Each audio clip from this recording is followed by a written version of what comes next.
देखिए टूल लेके बैठिए।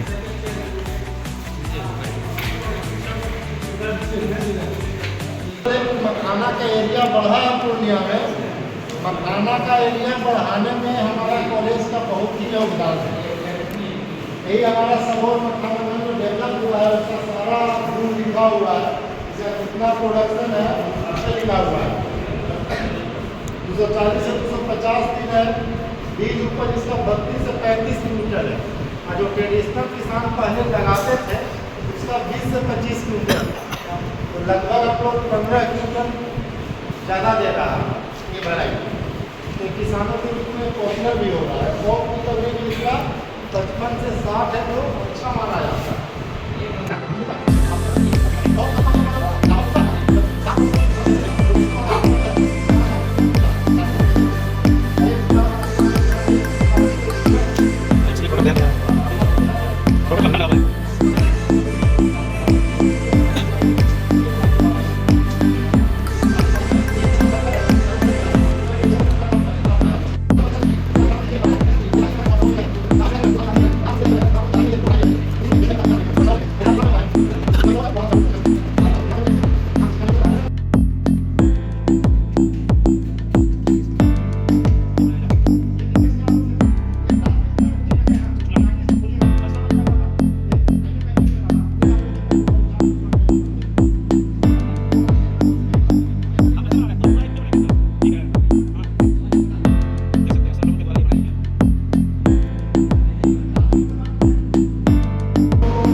ये आलू वाला है ना?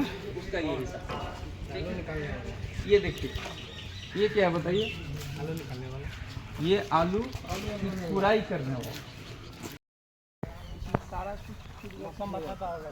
हाँ, मौसम का मतलब पैरामीटर को, जैसे आंधी, तूफान, बारिश, गर्मी, ठंडा, हवा, जो सब हम लोग महसूस कर रहे हैं उसको ये इस क्षेत्र का यही बताता है ना। हाँ, तरह तरह का सेंसर है, तरह तरह का चीज़ लगा हुआ है। सारा वेदर का जो मतलब अवयव है, कारक है, जिसको हम महसूस कर रहे हैं, चलिए रिकॉर्ड करते हैं। ठीक है ना? ये मूंग का खेती तिल नहीं है, मूंग है। यह नेचुरल फार्मिंग का है। इसमें खरपतवार ये पुराने सीजन का चल गया। देखिए प्राकृतिक खेती के बारे में वो आपको बता रहे थे। बीजामृत, जीवामृत, घन जीवामृत, निमास्त्र, ब्रह्मास्त्र, ये सारी चीज़ें प्राकृतिक खेती। हाँ, नाम है तो नाम है का मतलब उस हिसाब से काम है। ब्रह्मास्त्र में मिर्चा उर्चा आप डालते हैं, लहसुन डालते हैं, इस तरह का। ये देखिए यह एक्चुअली केचुआ खाद का यूनिट है, ठीक है ना। केचुआ खाद, वर्मी कंपोस्ट। वर्मी कंपोस्ट तो अभी ये ख़त्म हो गया है। यह एक्चुअली अभी मतलब पुराना है और लगभग यह बन चुका है, सब हो गया है। तो कहने का मतलब इसको गोबर वगैरह आया है, धीरे धीरे हम लोग इसको फिर से रिफिल करेंगे। केचुआ है जैसे इस समय आपको अंदर में देखिएगा, केचुआ भी मिल जाएगा अंदर में। नीचे चला गया, ठीक है, लाल लाल केचुआ छोटा छोटा अभी इसमें है। अंदर चला गया। हाँ अंदर है है ना, अंदर है। अच्छा देखिए कितना फ्रेश है कि हम छुए हैं इसको, स्मेल नहीं है, गोबर नहीं है, मतलब ये तैयार हो गया 6-7 सप्ताह में तैयार हो जाता है मोटा मोटी। तो ये केचुआ खाते हैं, इनरिच हो जाता है, इसको हम लोग इनरिच भी करते हैं कई तरह का चीज़ मिला करके, है ना। तो ये मोटा मोटी वही है। बेस्ट डिकम्पोजर का भी एक मेरे पास था कि जिसमें जितना भी कचरा है, खरपतवार है, सबको डाल देते हैं। बेस्ट डिकम्पोजर आता है, वो अभी सूक्ष्म जीव सबका मिश्रण। ये कितना दिन हो गया अभी डालने से? यह करीब 6 सप्ताह 7 सप्ताह समझ गए ना। तो उसको डाल देते हैं तो वो जल्दी सड़ता है, जीवाणु जो है। तो खाद एजोला है, इससे क्या ये प्रोटीन बहुत ज़्यादा रहता है। इसको हम लोग धान में डालते हैं, धान में नाइट्रोजन की उपलब्धता होती है। ये जो ऊपर में जो है कंपोस्ट का काम करता है, यही इतना सा आप लीजिए, कहीं डाल दीजिए तो कुछ ही दिन में फैल जाएगा। ये तो सब डालते हैं, जानवर को खिलाते हैं, मुर्गी खाती है, ठीक है, चारा के रूप में भी। मखाना खेत में रहता है तो लोग इसको छाँक के मैंने बाहर निकाल देते हैं। मखाना का खेत में, मखाना खेत में जो ये रहता है तो छाँक के निकाल देते हैं। वो दूसरा किस्म है, वो अलग चीज़ है, ये अलग चीज़ है। यही है, हाँ, किस्म अलग है। किस्म अलग वो उतना चीज़ नहीं, जैसे देसी गाय में आपको दूध कम मिलेगी। देसी गाय ले है क्या अंदर में, कुछ है क्या अंदर में? कुछ पानी है। नाइट्रोजन और कुछ बोलना ही नहीं।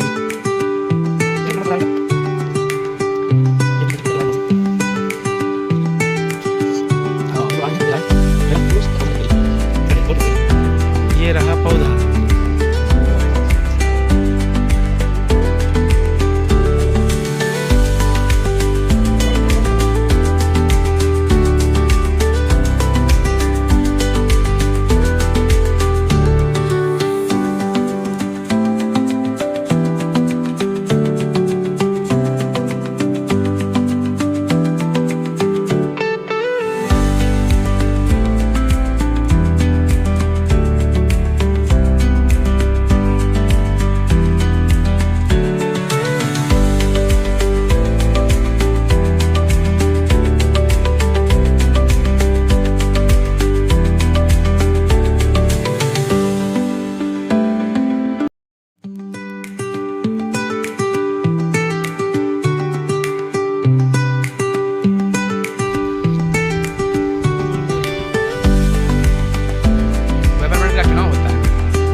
करेंगे इस बार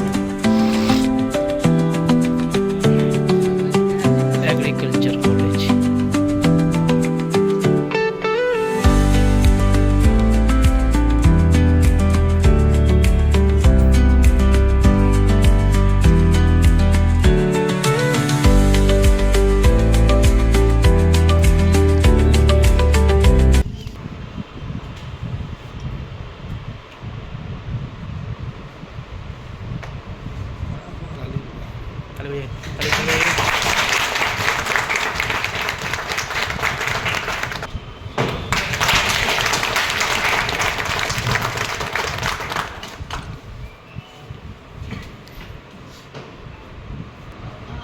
प्राचार्य महोदय doctor D K Mahto sir, विभागाध्यक्ष doctor Janardan Prasad sir, doctor Ranveer Kumar sir और जितने भी मेरे यहाँ पे हमारे साथी वैज्ञानिक डॉक्टर जनार्दन प्रसाद जी, इस महाविद्यालय के सीनियर साइंटिस्ट डॉक्टर रणवीर जी और हमारे महाविद्यालय के सभी शिक्षकगण, खास करके जो ये सॉइल साइंस डिपार्टमेंट है, डॉक्टर तपन गर्ग, वाकई इन्होंने काफ़ी मेहनत की है।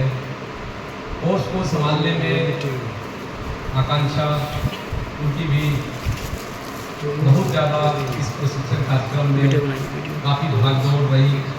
डॉक्टर रूबी शाह, इनका भी बहुत ही अच्छा हम समझते हैं कि प्रशिक्षण रहा होगा। साथ में डॉक्टर कंचन भामनी, जो कि स्ट्रॉबेरी और पोषक तत्व से संबंधित सारी जानकारी दी होंगी। ये जो भी लोग हैं, डॉक्टर विभा कुमारी, इनके द्वारा भी अच्छी जानकारी दी गई है। और इन सबों के बीच में जो रहने वहने की जो व्यवस्था जो देख रहे थे हमारे डॉक्टर पंकज कुमार मंडल, ये भी हमेशा चिंतित रहते थे आप लोगों को कि सर किसी तरह से हमारे जो भी पार्टिसिपेंट आए हैं किसी तरह से किसी को तकलीफ न हो। हमारी बहुत ही व्यस्त मैं 19 अप्रैल से 3 मई तक प्रशिक्षण समिति पोषक तत्व प्रबंधन के बारे में अपने प्राचार्य महोदय और विभाग के प्रोफेसर और सभी से अपना प्रशिक्षण प्राप्त किया। मुझे इस प्रशिक्षण में बहुत कुछ जानने को मिला। हम लोग यही जानते थे कि खाद डाल दो और खेती हो जाएगा, मतलब हम लोग को ये पता नहीं था कि मैंने कितना खाद डाला जाए, क्या डाला जाए जो अच्छा खेती हो। और इस धरती माता के उपज को मैंने शक्ति को कैसे बचाया जाए, ये भी उतना हम लोग को मालूम नहीं था। तो इस प्रशिक्षण से हमें ये मालूम हुआ कि भाई कितना हम लोग को खाद देना चाहिए, उसके साथ साथ कंपोस्ट, वर्मी कंपोस्ट, जैविक खाद, इन सबों का भी प्रयोग करना चाहिए, जिससे कि हमारे धरती माता का जो शक्ति है वो सदा बना रहे और भविष्य में जो हमारे बाल बच्चों का के लिए उपजाऊ भूमि बना रहे। तो इससे हमको बहुत अच्छा लाभ मिला और हम लोग भ्रमण के लिए जलालगढ़ गए, वहाँ भी हमको डॉक्टर साहब से पूरे क्षेत्र का भ्रमण कराया गया। हमको वहाँ पर वर्मी कंपोस्ट और harvester, happy seeder, super seeder सबका जानकारी दिया गया कि हम लोग बिना जुताई के भी मैंने खेती कर सकते हैं। उससे हम लोगों को उपज करने में कम से कम खर्च करना पड़ेगा और कुछ दिन तक तो मैंने दिक्कत होगी, बिना जुताई किए भी हम खेती कर सकते हैं, ऐसा विज्ञान का मानना है। और इससे हमारे जमीन का पोषक तत्व बचा रहेगा।